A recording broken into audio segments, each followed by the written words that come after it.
But experts say pre-crime predictions are already possible. And we don't need psychics to make them.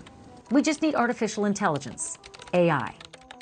Data analysts and social scientists at the University of Chicago say that they've developed an algorithm that can predict future crimes 1 week in advance. They loaded it with 3 years' worth of data, focusing on violent crimes like homicide and assault, and property crimes like burglary and car theft.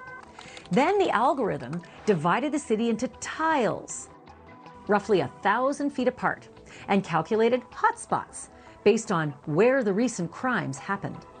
A week later, when the team reviewed the actual police blotters, they found that 90% of Chicago's murders, assaults, and thefts had happened in the hotspots selected by the algorithm. They tried the model in 7 other cities, and the results were almost identical. But what about catching or even preempting the perps? It turns out the algorithm can help with that too. Chicago police used it to compile a list of people who might one day be involved in a violent crime, either as a victim or a perpetrator. The list was made up of people who spent time in one of the algorithm's hotspots and whose demographics, their age, gender, and race, match criminals and victims of the past. Other AI crime models take it a step further. For years now, judges and parole officers have been using artificial intelligence to calculate an inmate's chance of reoffending. Factors at play in those algorithms include prior convictions, education, and past employment. The model then calculates just how likely that person is to commit another crime and what crime it might be. The ultimate goal, say the promoters of AI-based crime fighting, is to combine these models to pinpoint where a crime might happen, who the victim might be, and which potential suspects were in the area at the time. And on paper, it just seems like a great idea. So why aren't we doing it? Well, it turns out there's a flaw in those models. It's us. It's human beings.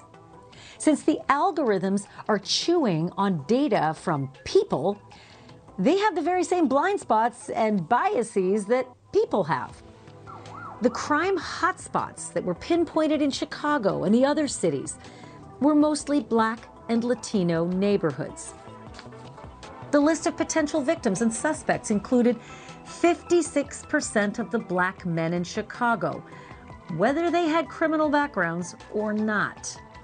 And the algorithms used for parole decisions were far more likely to label white inmates incorrectly as low risk than inmates of color.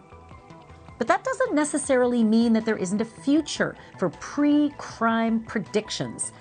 Experts say the best way to fix the bad data is with more data. The more information an AI system gets, the more time it gets to learn, and the better it will be at spotting the prejudices and flaws in our own minds. But that could take a while, probably decades.